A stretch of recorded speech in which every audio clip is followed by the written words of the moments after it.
we are all worthy of feeling true happiness and joy and health within ourselves, and honoring that and celebrating that, because we're here once. I mean, let's make the most of it.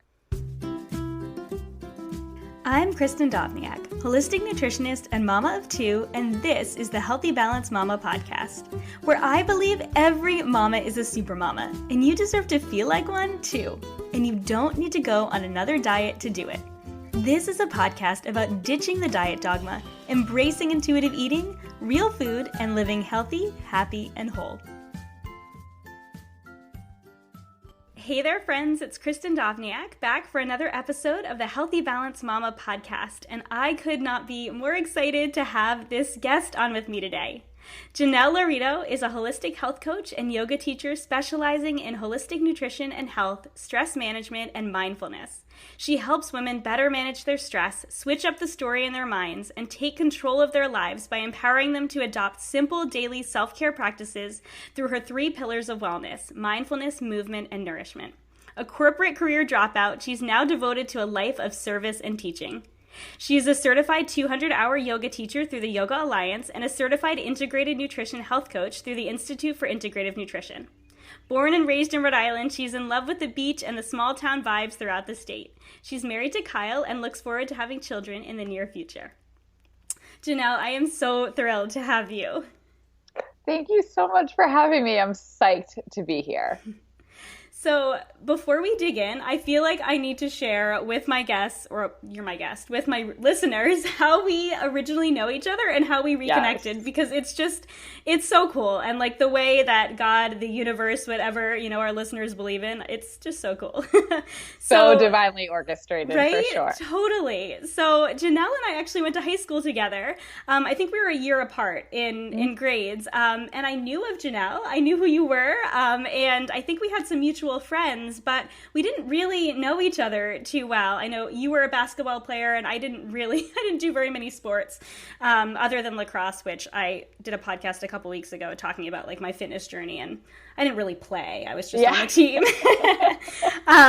But it's so crazy because when we did reconnect and we were chatting about our past, I think we have so many similar struggles. And to think that we were living in like literally the same tiny little beach town and we were going through a lot of the same things, and it took a decade for us to really connect.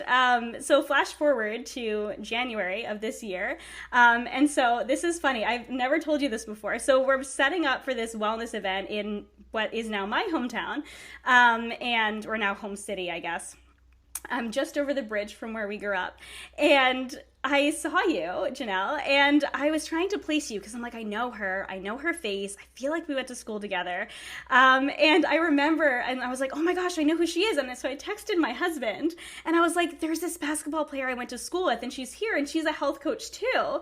And because I saw your little sign, and he was like, I think he was trying to encourage me because I was like, oh my gosh, there's another health coach here. I'm like, it's a wellness event. Like there's going to be other health coaches here. And he goes, is she serving delicious Powerballs? And I was like, yeah, she is. So funny. That's amazing. And so I was like, oh, I've got to go up and say hi. But then he comes with it was busy in the morning, and then he comes with my kids, and I was like, I felt so awkward. I thought it would be so weird to like come over with my kids. But then you came over and said hello, and the rest is history, I guess. And likewise, at first, when I saw you, it was similarly, I was like, I know her, but I couldn't put a face, I couldn't place you to how I knew you. And then it dawned on me, and then we started talking, and then, the rest is history. It's so funny, and it's really cool how it all worked out. And I'm so glad to have you here and sharing your story with my listeners. So I already shared your bio, and it's an amazing bio, but I'm wondering if you can share more with my listeners about the story of how you got to where you are today, a self-proclaimed corporate career dropout to health coaching and yoga teaching and the space you're in now. Yeah. So I guess I'd say my journey starts in high school when I am playing all the sports. Like you said, I played basketball and soccer, and I was just really involved in school activities. and I loved life for the most part, but I would find episodes, if you will, of like what I later learned was anxiety and definitely depression. And, at that, in hindsight now, looking back, I'm like, well, many of us, I think, at that age are coming to who we are and kind of exploring different ideas and stuff. But, you know, I was just so immersed in like school and my friends and activities that I just wouldn't allow myself to really like feel my feelings.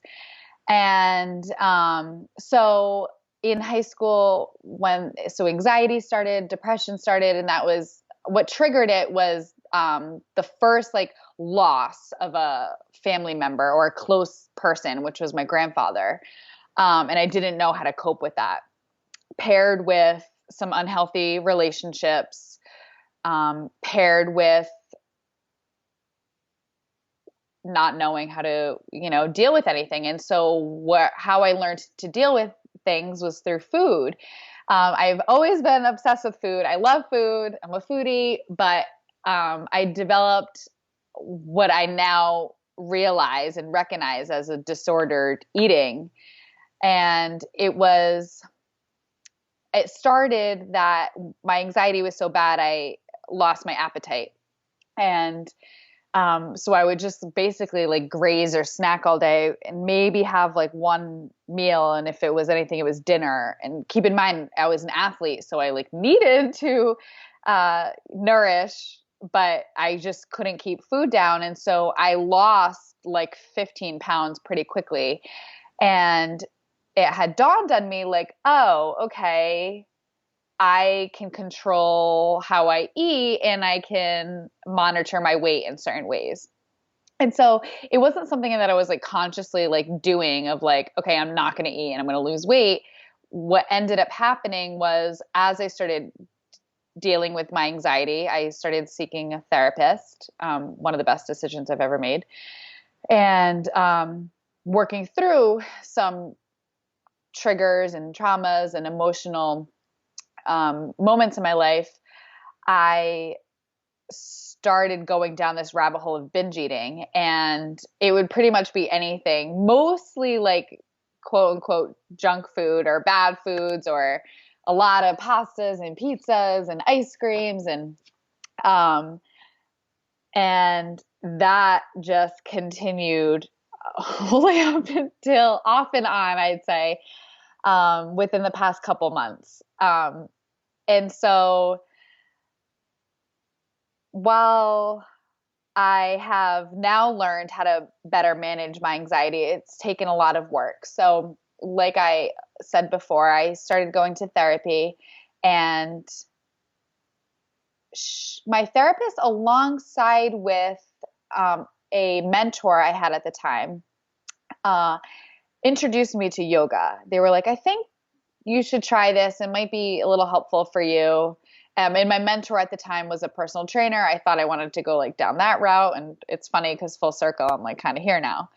But so I started practicing yoga, and nothing like too serious, probably like once a week, I think. And then it continued through college. And my practice continued where I really enjoyed it, but I wasn't like committed to it. And so then my anxiety continued with the stressors and the partying of college, and the binge eating continued, but I was super aware of it, but I was like, I used to tell myself like I could control this, and my mind was just like so kind of clouded, I guess. And so I'm trying to think of like how okay. So yoga, I realized, was like my soundboard, was like the place where I could like really let go and melt into my feelings and like be okay with it. The amount of times I would cry in yoga, the amount of times I would physically feel emotional or mental release, and it just would make me feel so good. So now I'm in corporate, which even my job wasn't like your traditional corporate. It was very, I worked at Alex Nani, and it was like so, so, so fun. It was actually I started interning there in college and just continued. And the vibe and the energy there was everything I had wanted. And, but I was very stressed out. And so I sought out yoga teacher training. And during that experience, I really started to unravel who I was as a person. And I started seeing different areas of my life that just didn't actually align with who I am and maybe some of my values or philosophies in life. And I just started questioning a lot, like, what is my purpose here? What am I doing? What brings me joy? And I started looking around and seeing like, what am I doing? What are my passions? And I realized like, I love connecting with people. I love feeling good. And I realized I love helping other people feel good. So what started happening was like that, like osmosis effect of like, you surround yourself with like-minded people or energy. So people just started coming to me for different things, questions or whatever, advice, or just as a soundboard, as a confidant. And then I got super interested and maybe a little obsessed, I'd say, with food and nutrition side of it. So I was still dealing with binge eating and not knowing how to deal with it. And I think, in hindsight now, I think part of the reason I enrolled in Institute for Integrative Nutrition was to maybe give me the answers of like how to break those habits. And while the program touches on that, it provides you with tons and tons and tons and tons and tons of different dietary theories and philosophies and everything, all the things. And I became a little obsessive with foods that are good versus bad. And it actually ended up just kind of damaging or fueling the fire of my binge eating. And so then I became a health coach, and within actually 2 months of the health coaching program, one of the video modules we listened to was by Mastin Kipp, who I can't remember what his business is called, but it's something along the lines of like the daily happiness. And essentially, he asked this one question, and it was one of those pinnacle moments of my life where I was like, yes, okay, I got this. And he asked like, what are you most fearful of? If you were to do that thing, would you die? And at that point I was like, I knew I wanted to make the leap from my 9-to-5 corporate job, but I didn't know what the hell I wanted to do. At this time I had started teaching yoga. I was, 2 months into my health coaching certification, but I was like, what am I going to do? And I just prayed and asked for all the signs and for guidance. And I heard that and I was like, okay, this is it. And I took the leap. And that was 18 months ago. And life has just catapulted ever since. It's actually unbelievable. And so I know that there's a few different storylines within this long-winded explanation, but fast forward to right now. So in the past couple of months where we reconnected, you and I, Kristin, is I reached out to you because I wanted your assistance and help with having this long-lasting food freedom. I love and have always, and since we've reconnected, valued your approach in intuitive eating, and it's something that I had yearned for. I knew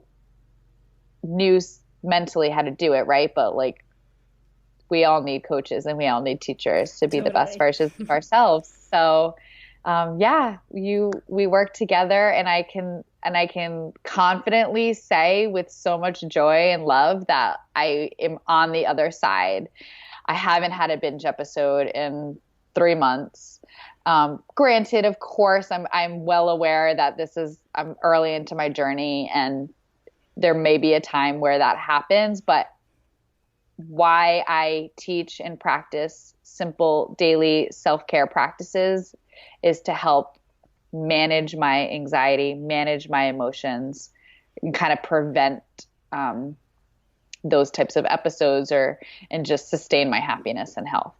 So that was a very long-winded story for you, but I hope it kind of provides a little bit more context of who I am and how I've gotten here. Totally. And oh my gosh, I muted myself for a second. So I'm like nodding along with everything, but I didn't want to respond because I had outside my building there doing the lawns. So I didn't want to, I wanted them to be able to hear you. But oh my gosh.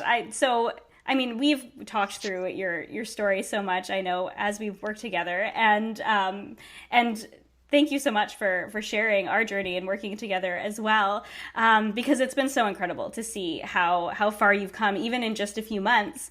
But I think that what you touched on right at the end, that managing your anxiety and your stress and how that really related to your binge eating, and how like when you were doing your health coaching training, you learn so much, and the information is so valuable because I'm so huge on pairing intuitive eating with healthful eating and learning how to really truly nourish our bodies, because like you, I want women to feel good.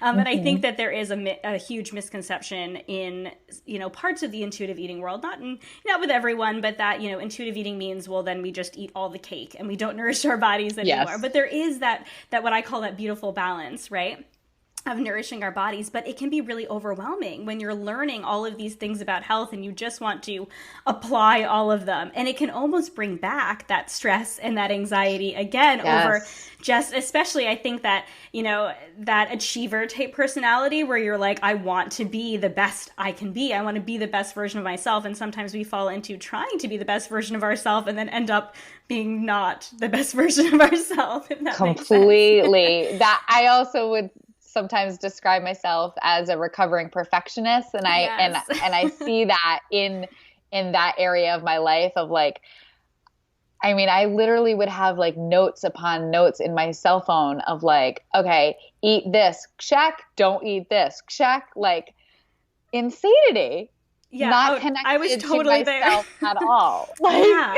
And it really is all about learning to connect with yourself. And one of the reasons I think your story is so unique and your journey has been so rapid in really finding this freedom in food is because you already have these tools in place, and you just learned how to apply these tools that you've learned over the years with your stress and your anxiety to recovering from binge eating and really truly finding this place of nourishing your body but not binging up, feeling restricted because you are allowing yourself freedom with food. So can you sort of share how managing your stress and your anxiety has really helped you in that journey to no longer binging and really finding that freedom with food?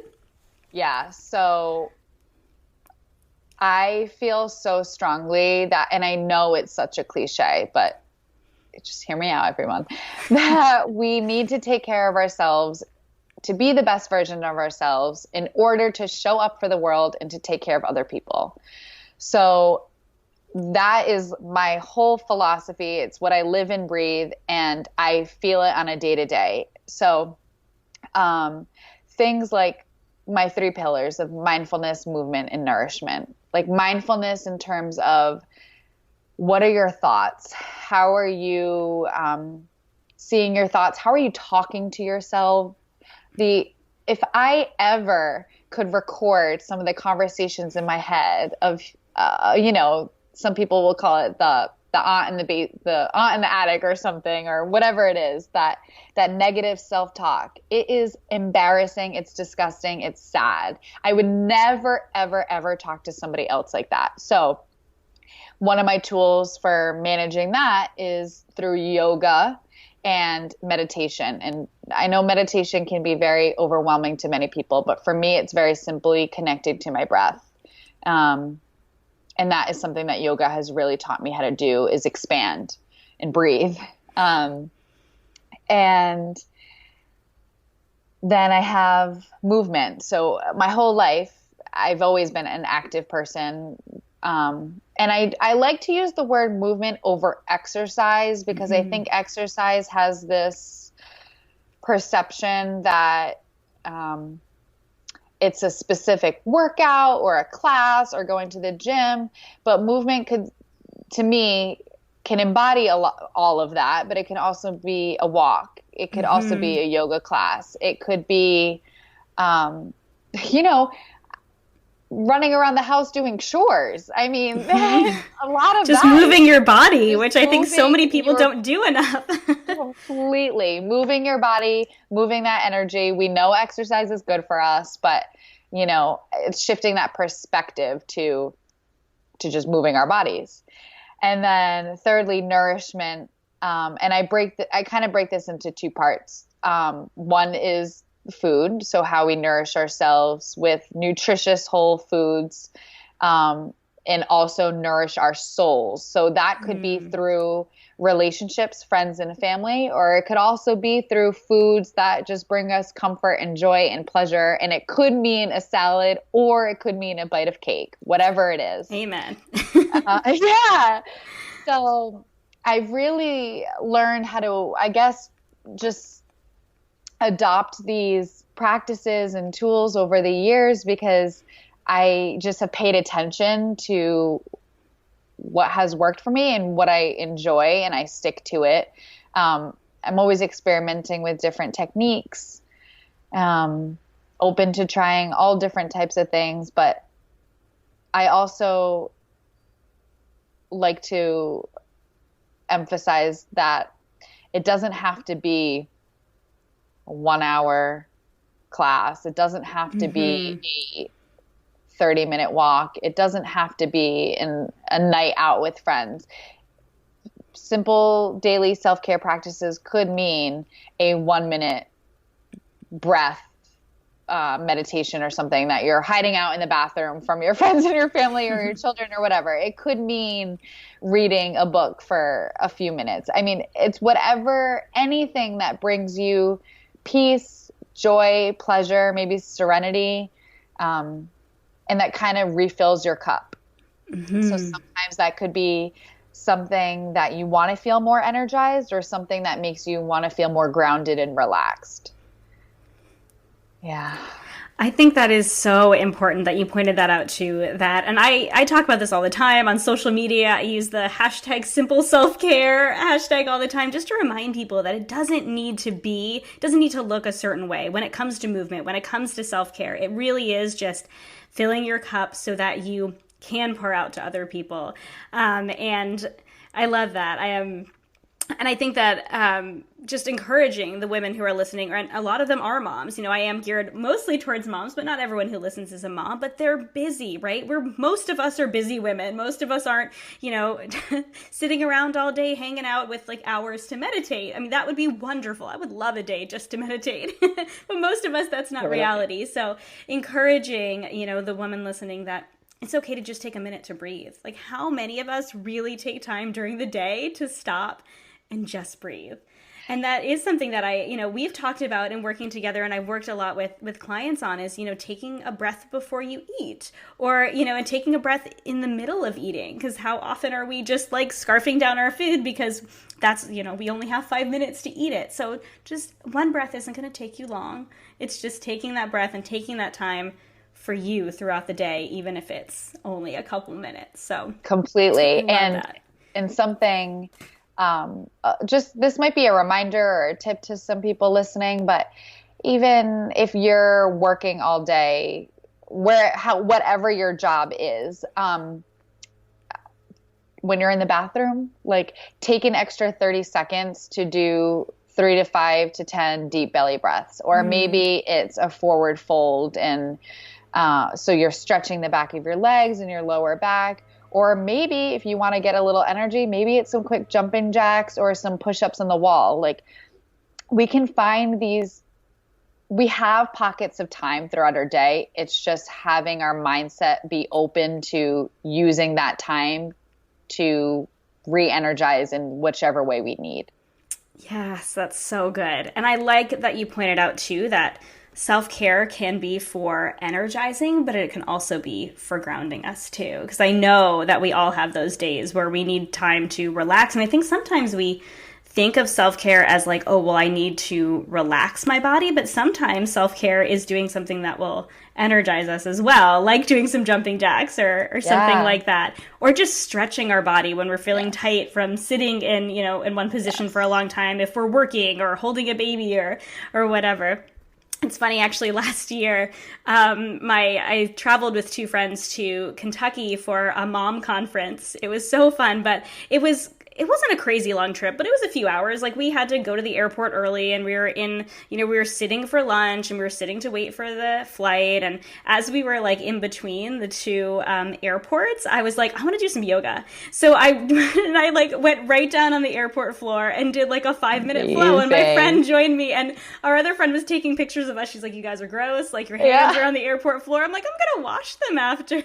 But it was just what I needed in the middle of like, I don't mind traveling. I don't really mind flying, but it's always stressful, right? You're always like, oh my gosh, are they going to search my bags? Like, is the ride going to be smooth? Is there going to be turbulence? Yeah. So it's always a little bit kind of stressful. And I was sitting a lot. So just doing that little like 5 minutes of movement. And even though it was when I was traveling and when I was at an airport and I'm sure people thought I was crazy. I was like downward dogging in the terminal. Whatever. Sometimes you just need to stop, drop, and do some yoga.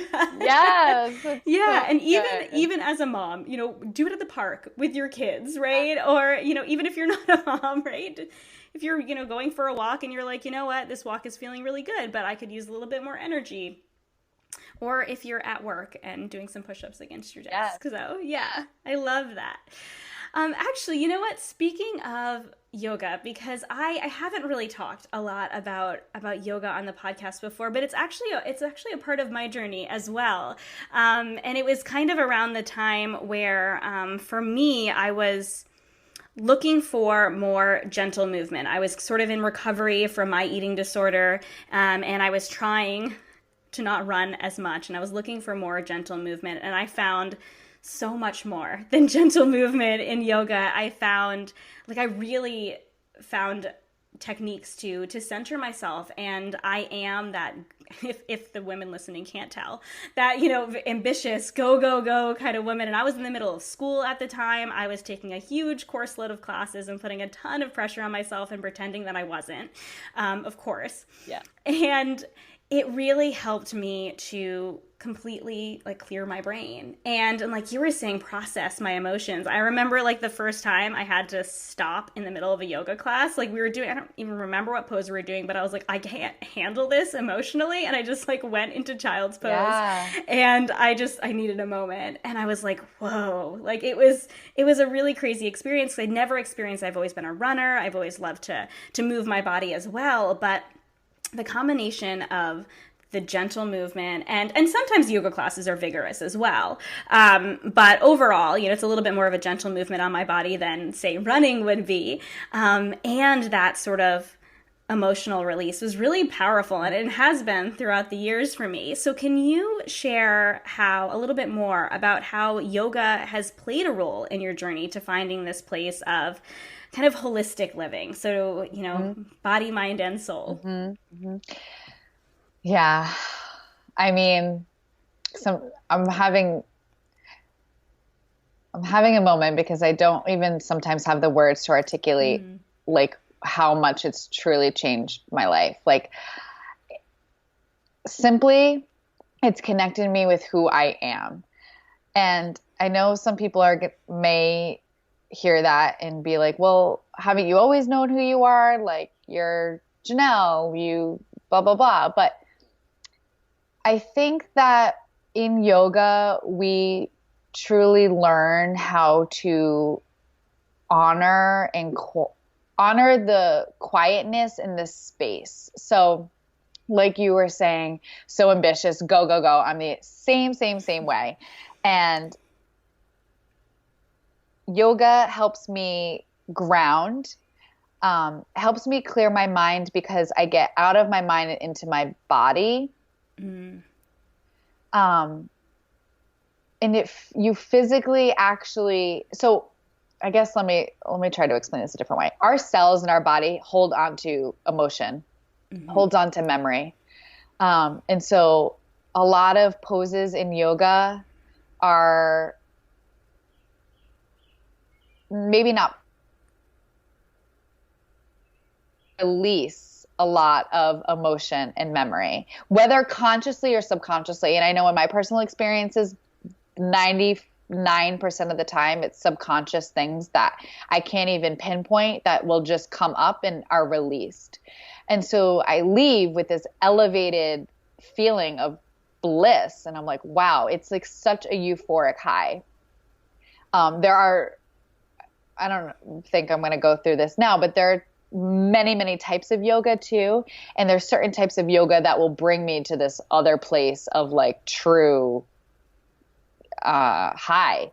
But essentially it has allowed me to be vulnerable. It's taught me that it's okay to maybe move my body in a way that sometimes society is like, what are you doing? It's allowed me to feel comfortable crying in front of people, even if I'm in child's pose, nestled up on my mat. It's given me permission to be me. I don't know. It's like, it's such a profound experience, and it's such an honor for me to teach it because, you know, we never know what people are dealing with. Sometimes they may not even be aware of it. And then, going onto your mat into a classroom setting just allows you to kind of like truly surrender and melt in. And for me, it didn't just reconnect me with who I am and my soul. It's deepened and reconnected me to this higher purpose that I call God. I also call it the universe, but this greater sense of power that connects all of us. And gives me hope and faith and confidence in knowing what is and knowing who I am, I suppose. I don't know if that even answered anything. No, it's so cool. And I think that listeners who haven't practiced, and even it might not even be yoga for them, but who haven't practiced a movement that helps them to reconnect with themselves and reconnect with their bodies. I know that I have a lot of listeners and a lot of women that I work with who are afraid to move because they never have. It hasn't been a part of their life. And then when they do, they feel this sense of, like I said, connection with their bodies, with themselves. And I think it can be really profound, whenever movement it is that they choose to do, whether it is yoga, which I think that just, oh my gosh, the power of, holding some of the poses for a long time. Sometimes like Warrior 2 is the hardest pose if you're holding it for, which if anyone doesn't know, it's one of the basic yoga poses, like in part of the sun salutation, not a certified yoga instructor. But I have been doing yoga for 15 years. So I know a little bit, but don't ask me any of the Sanskrit. Technical names, Sanskrit names.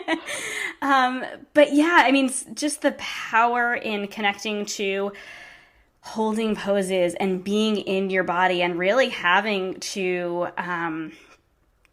it is really hard to put into words when you talk about like having to concentrate in a way that you might not have any other time in your life, and kind of and feel your body and be connected to your body. And I think so many of us are so disconnected from our body, either by choice or by experience, depending on, everyone has a different past, a different history. And if we have felt disconnected from our body, I think that we can move further and further away from our body. And I think that can affect so many areas of our life. It can affect our food and the way we eat. It can affect our self-care if we're not connected with our bodies. And we don't even realize that we could feel better than we feel now by moving, by eating in a way that nourishes us, by taking time to breathe and to meditate.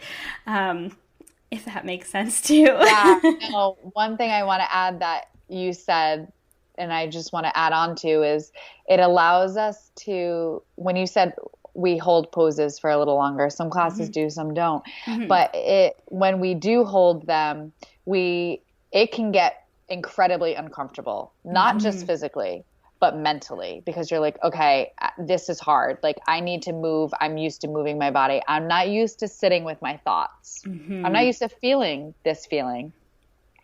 And that carries me off of the mat now.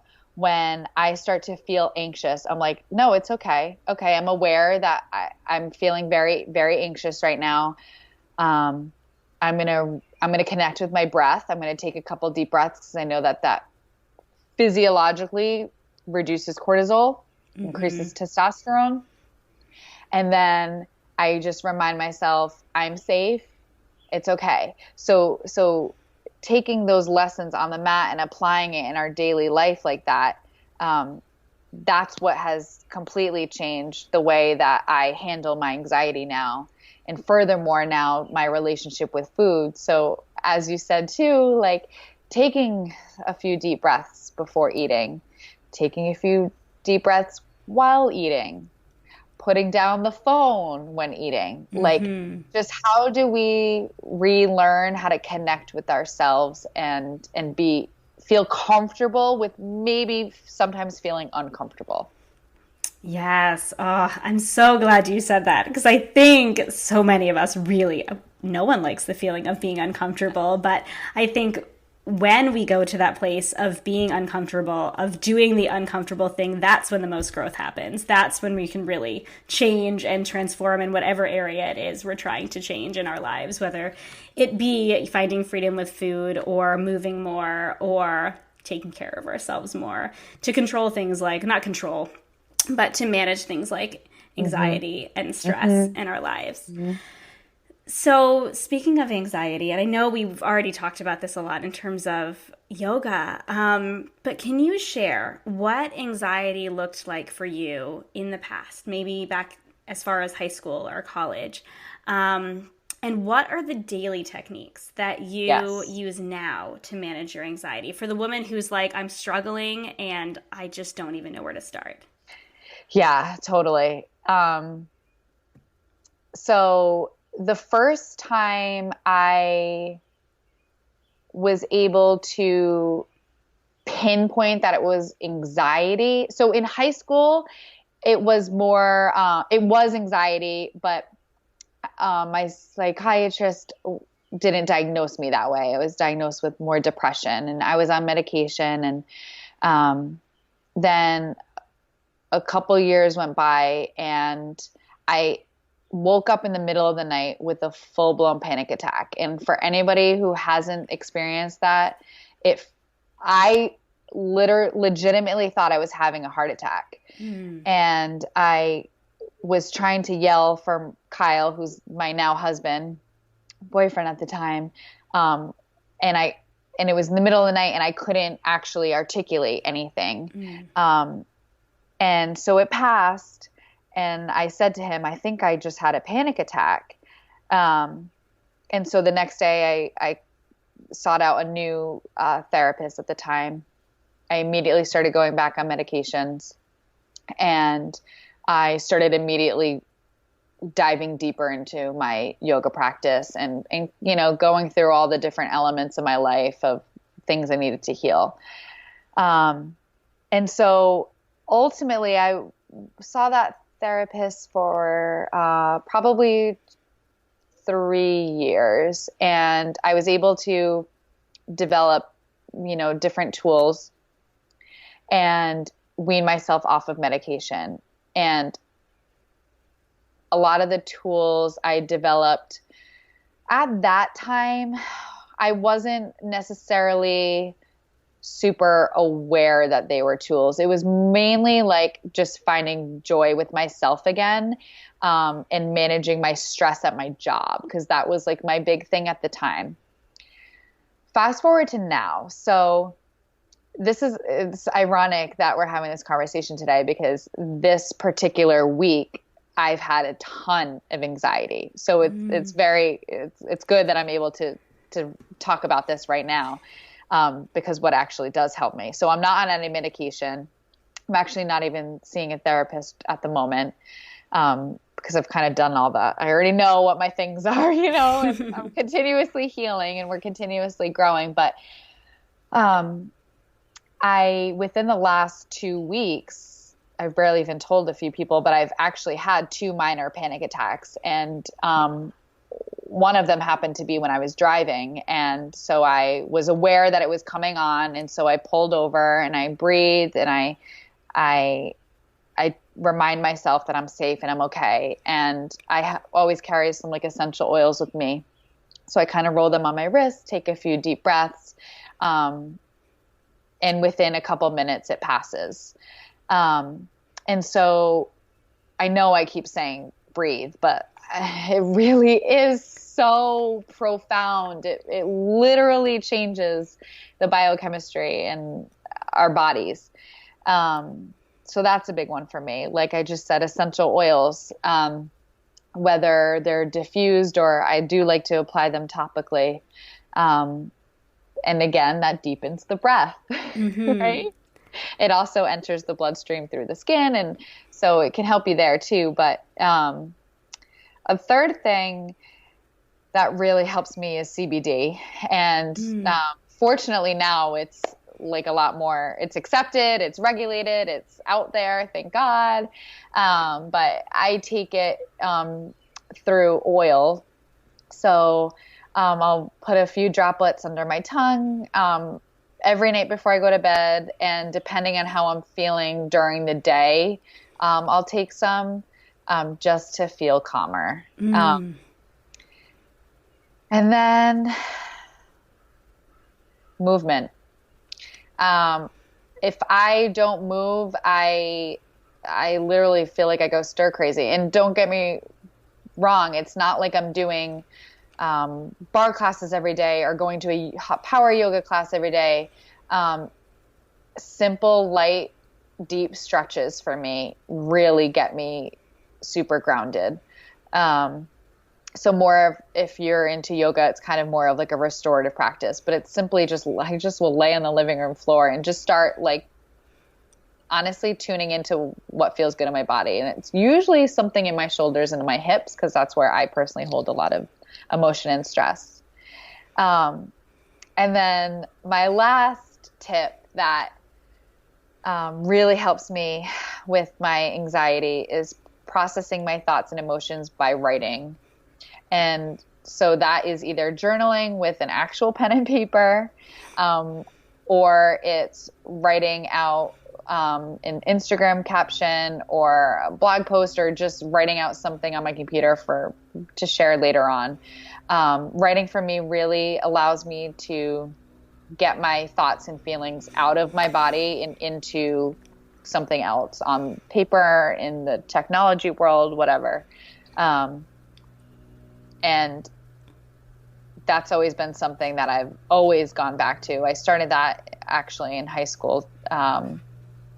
It's not something I will always like share what I'm actually journaling, and barely do I like go back to read my excerpts. But most of the time it's as simple as, what am I grateful for right now? What brings me joy? Or sometimes it's the endless list of to-dos that won't stop running in my head, like anything that I have to get out. But having that perspective on gratitude has dramatically opened my eyes and shifted my mindset into a place of peace rather than fear. I'm so glad you brought that up, because that is something that I talk with my clients a lot about, and we haven't really touched on the podcast. Is I know that, I think we have this idea in our head, or a lot of us have this idea. I've always been a journaler. We have this idea in our head that journaling needs to be like Dear Diary, and writing like 4 pages of, everything, your hopes and your dreams and all of your emotions that you've ever experienced in your entire life. But it can be as simple as I'm feeling this right now. Mm-hmm. And even though I'm feeling this, I am grateful for this, this, and this, or just reminders that this thing brings me joy. I think there is so much power in, for me, it's pen and paper. I'm totally a pen and paper girl. I write a lot on my computer, but I'm definitely pen and paper. And that's why I always send a notebook out to my clients. I'm like, even if you just write it for to-do lists, at least do a gratitude list in there too. And I think there's so much power in daily reminding ourselves what we're grateful for, because even if we are in the toughest season of our life, there's always something to be grateful for. So I appreciate you sharing that so much. Completely. And for anybody listening, if they are maybe feeling a little sad or anxious or whatever, just off balance, and maybe there's something going on in your life, there is gratitude. I promise you, there's something to be seen in that. You can even go on my website and read about a traumatic story I experienced in the past couple months of my miscarriage. Mm-hmm. And in my blog post, I listed out things that I was grateful for, even though it was like such a sad experience for me. There was so many things I was grateful for. So, just remember that even in the darkest of times, and yes, things are going to suck, things are going to happen. It is life. It's a part of life, but there is that glimmer of light somewhere, even if it just gives you that glimmer of light and hope for a split second. You can go back to feeling sucky and sad, but coming back to that glimmer of light and doing that every day or as often as you can will dramatically shift your perspective on life. I guarantee it. And the research is showing it now. It's so powerful that there's so much research going on right now, just the power of gratitude. And it can start with, I am so grateful I'm alive. Because you are alive, right? I say that start with that. Morning. Yes. I'm not even exaggerating. Yeah. Like, thank you, God, I am here again. Like, yes. I love this Thank you for this day. Yeah. Yes. Oh, I love that.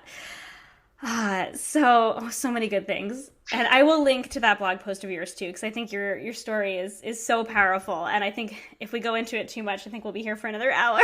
But I love that you found gratitude and joyfulness out of such a hard situation. I know a lot of the women who are listening have also experienced, so I will totally link to that because I would love for them to read that as well.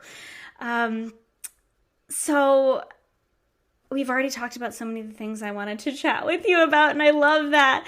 I think the last thing I really want to ask you about, or one of the last things I want to ask you about, is when you are in these busier seasons, as a lot of us are, you already talked about some of your like daily techniques that you use for anxiety, and I am all for everything that you shared. Is there anything that you do to stay grounded in your busier season? So you're like, that you're going into a season that's busier than maybe a different time of the year. Is there anything that you do to sort of prep yourself for the busier seasons, or when you realize you're in the midst of a busy season and you maybe didn't expect yourself to be, other than breathing, which is obviously the most important thing? Yeah. Two things come to mind for me.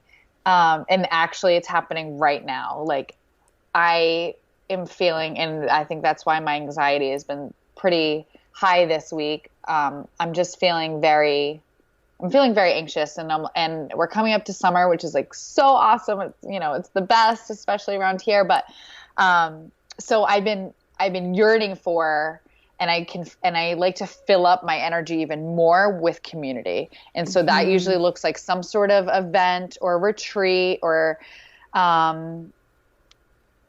but something in like the wellness sphere. So, or actually it could also mean like a concert. So I take that back. Actually, it could be anything that brings me joy. So whatever that nourishment is for me right now, because I'm so anxious, I need more grounding.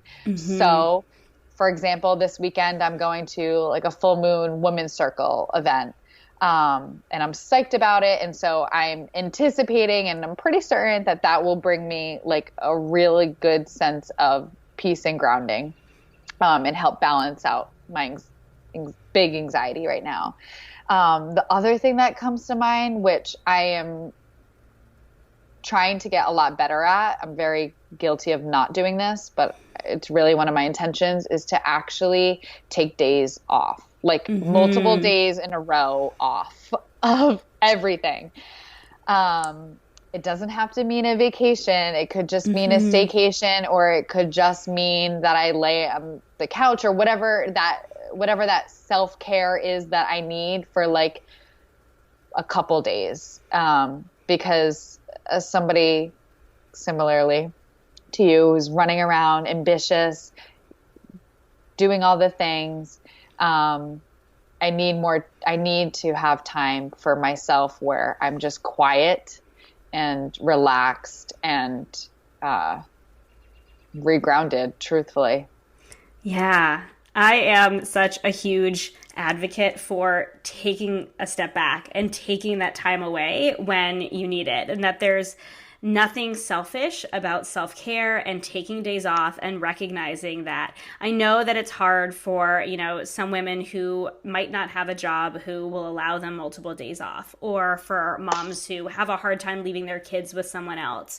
But as much as you can, even if it's a few hours or a couple days. Like my husband and I are going up to Vermont for the weekend, and we're staying in a tiny home in the middle of the woods. And it's going to be so nice. We're actually running a 5K on the Saturday and going to a craft brew festival, because that's like my husband's favorite thing ever. And then we're going hiking and just spending some time in the woods on Sunday. And I know I'm shutting off social media entirely. It's just going to be a couple days completely away, and I don't feel guilty about it anymore. In my early I guess years, I'm like, oh gosh, how long have I been a mom? In my early years of motherhood, especially, and especially in my early days of my career, even before I was a mom, I would not take a single day off, because I was like, well, I need to build this business, or I need to take care of my kid. I'm not a good mom if I take a couple days off. But I learned the value, and I advocate for that so much, of taking that time for you, taking that time away, because no matter what you do, you'll be better for, like we've been saying, for the people around you if you do take that time. And I love that. I love that you touched on that. In the busiest seasons, take time off. It seems so counterintuitive, but it really is, I think, the most important thing. Totally. And this might sound like a little woohoo for a second, but if you just think about the way that we have evolved, or, any sort of animal or human, like we sleep at night. Like that's our rest, our daily rest. So if we don't have more of these bigger opportunities for, I guess, intentional rest, then we're just gonna run on empty. And as best as anybody, like our bodies then will just start to shut down. Yeah, totally. It's so important. I love that you called it intentional rest. It's so important. So speaking of rest, actually, this was really good to lead into our next question. And we just have two more for you, I promise. So you recently went through recovery from a very minor surgery, which obviously meant extra rest and time off. And for, like we've been talking about, an ambitious, go-getter, doing all the things kind of woman, how did this change your perspective on rest? Oh my gosh. So it was one of those reminders that, like, I need to proactively schedule more. I'm even using the word schedule, but truthfully, schedule days for rest and for shutting off and for me. So I had minor foot surgeries, which forced me to not walk. It was my driving foot, my right foot, so I couldn't drive. I had to rely on others. I got very comfortable with being home for very long periods of time, and being home, like, alone for long periods of time, which is something I haven't done, I don't think, in my entire life, really. And it was that wake-up call of when things happen in life. So it happened to be just the way that the God and the universe work. I had scheduled this foot surgery for February. As a matter of fact, today's officially 3 months now that I'm realizing yay. it. For February, and my miscarriage was in December. And obviously I didn't plan for a miscarriage. I didn't even plan for a pregnancy. But the way that the universe worked was that I had surgery, which forced me to stay grounded and not walk and stay home. And that allowed me and forced me to actually process the emotions and the feelings and the thoughts of my miscarriage. Otherwise, knowing myself, I would not have given myself the true time I needed to process after the miscarriage. Like during the miscarriage time, I definitely took a few days, of course, but my surgery reminded me that sometimes there's no schedule for rest like that. Sometimes we just need to, if we're able to, and I know I'm so fortunate and blessed that I was able to do this. But I was able to kind of just have like a quote unquote staycation for as long as I wanted to, and as long as I needed to. And so it was probably, so recovering from surgery like that, it was probably a couple weeks until I was like back into my normal schedule. But I still wasn't able to drive for several months. And so it just taught me that we do need to slow down. We do need to rest. We do need to be okay with rest. I think especially here in America and our society in general, the Northeast even more so, it's like go, go, go, create, create, create. If you're not selling, if you're not doing, you're not successful. But I think resting can also help us redefine what success means. And if we're resting like that and we're nourishing our minds and our bodies and our souls this way, we then go back feeling like super invigorated and creative and alive again. Yeah, it really, I also think, or I know, thankfully, thank God that my mindset has shifted to this place of faith, trust, and joy rather than fear, because I was like totally cool, calm, and collected post-surgery. In the past, if this was Janelle 5-10 years ago, I would have been miserable. I would have fallen back into a depression. I know I would have been in a hole. And so I attribute that mindset to these daily practices that I've been able to provide myself, and the commitment of just feeling good. So that when these events come up, I'm able to be resilient and deal with them.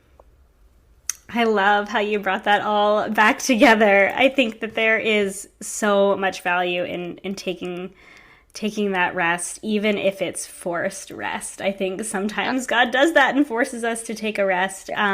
Sometimes because we need to process things. And I'm really glad you brought that up too, because there is such value in processing our emotions. And I really don't think that we can move forward in our lives and sometimes, like you said before, we don't even, like in yoga, sometimes we don't even know that we have something to process. But if you've had something big happen in your life, chances are you need to process it. And a lot of us tend to just push these things away. Yeah. And then when something happens, if we're in a really great place, I mean, surgery obviously isn't great, but you were in that place where you really could process through it. And I think it's a good message for women that sometimes we need to ask for help and ask for time to process. And even if it's not something forced, like time off from a surgery, but if you need to process emotions, whether it's with a therapist, I'm all for therapy, or with a friend, or just time by yourself to experience those emotions and process through, I really think that's where we start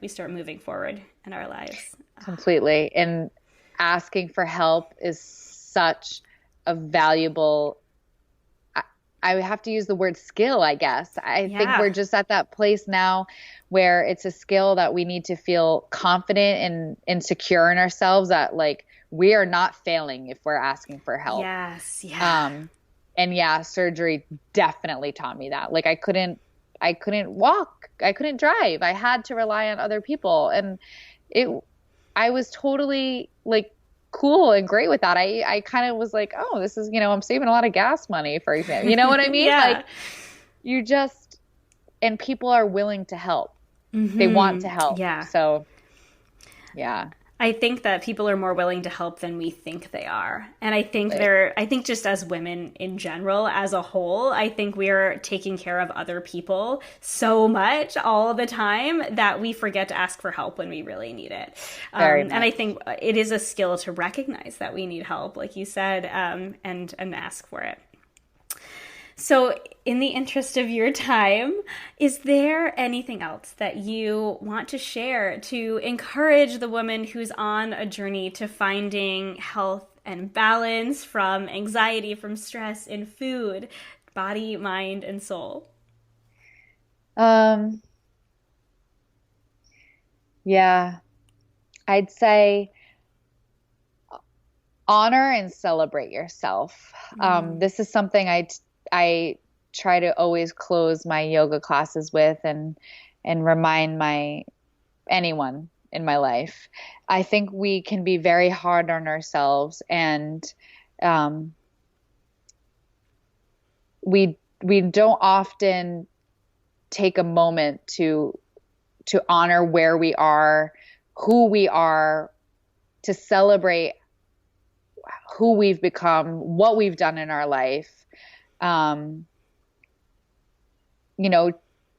Acknowledging the relationships we have, celebrating our health, being grateful for these things. Stress is inevitable. We're supposed to have a good amount of stress, but we're just at this point right now societally where it's at an all-time high. Burnout is increasingly on the rise. And it starts with understanding that we are worthy enough to take care of ourselves, to put ourselves first. And like we discussed, it does not have to be these big practices or events or conversations. It can simply be 30 seconds of breath. It's finding what works for you, but really remembering like we are all worthy of feeling true happiness and joy and health within ourselves, and honoring that and celebrating that, because we're here once. I mean, let's make the most of it. Oh, I love it. Oh my gosh. So I have 3 final fun questions for you really quick. They're like rapid fire questions. Yeah. Just to finish it off. I mean, really, that was like a mic drop. I should have ended it right there. But these are fun questions I like to just ask my guests right at the end. What is your favorite thing to cook? Smoothies, I think, if that counts. Oh, totally. If that's your favorite, I love smoothies. So that's awesome. So what is your favorite thing then to order or have someone else cook for you? I don't, this is the first thing that came to my mind. So salmon or anything like seafood. Yeah. Rhode Island girl. Yeah. To Rhode Island girl. I love seafood too. So we talk a lot on the Healthy Balanced Mama podcast and everything I do about finding your beautiful balance. So going beyond obsessing over food and exercising and finding nourishment and pleasure in food and in life. Just like you were saying before, really honoring ourselves and celebrating our lives. So what does your beautiful balance mean to you? It means I have to use the word again, honor what you want in the moment in life. That could mean having the kale salad and the smoothie and the chocolate cake. It could mean having a glass of wine and going on a hike. I think it's having a rhythm of the ebbs and flows in life and being able to kind of go with those tides that come up. It means not having to choose or keep something binary. Living in balance, just I'm having such a hard time coming up with it, I guess. But I guess it's not having to restrict ourselves in one thing or the other, and just finding that peace and understanding that moment to moment or day to day, our peace, it will change. The things that bring us joy or happiness will probably change, but having the opportunities and the freedom to choose those things, to bring yourself into balance, I think that helps. I don't know if that was a clear cut, but no, I love that so much. Oh, no, thank you so much for your wisdom. And I think there's so much value in everything you shared today, from stress and anxiety to yoga. I think there's so many really practical tools that the women can take forward and use to manage their stress and anxiety and really find their beautiful balance. So thank you so much. You're welcome. Thank you, Kristin. This is such an honor and such a pleasure. So can you share where my listeners can find you so they can connect with you? Yes. Live Well with Janelle on Instagram and on Facebook, and my website, livewellwithjanelle.com. Awesome. Thank you so much. You're welcome. Thank you, Kristin. Friends, I hope you enjoyed this interview with Janelle so much. I had such a good time having a conversation with her. I really feel like Janelle and I are soul sisters in a way. We really, really connect, not just as we did as client and coach, but really as two humans who are on this journey of eating intuitively and finding our beautiful balance. And I think she's just done such an incredible job of integrating all of the different wellness practices that she's learned and developed over the last few years, and really come to this really beautiful place of balance for herself and her life. And I so appreciated her approach to stress and breathing and anxiety and finding that place of freedom with food through a lot of these wellness tactics, as well as working through her past struggles with food. So I really hope that you enjoyed this. I'm so grateful to have had her on. I really hope you'll go check out all of her stuff because she's pretty amazing. And as always, I just want to thank you so much for tuning in again to the Healthy Balanced Mama podcast. I truly hope that the interviews I share with you and the episodes that I record really help you find your beautiful balance and live healthy, happy, and whole. Thank you, friends, so much for listening to this episode of the Healthy Balanced Mama podcast. I truly hope it encouraged and inspired you today to live a healthier life without restriction. If you enjoyed this podcast, would you do me a huge favor and give it a star rating and review in iTunes? Every rating, review, and subscribe helps this podcast be seen and heard by more women who need to hear it. You can find me, Kristin, on Instagram and Facebook at Healthy Mama Kris, or on my website, healthymamakris.com. And don't forget to join us in the newly launched Supermama Society, a monthly membership to help you tune in to your intuition and nourish yourself without restriction, to live like the supermama I know you are. As a reminder, the information and opinions on this podcast are intended for information and inspiration only and are not a substitute for professional medical advice or treatment. Please consult with your healthcare practitioner before making any changes. Have a beautiful day, friends.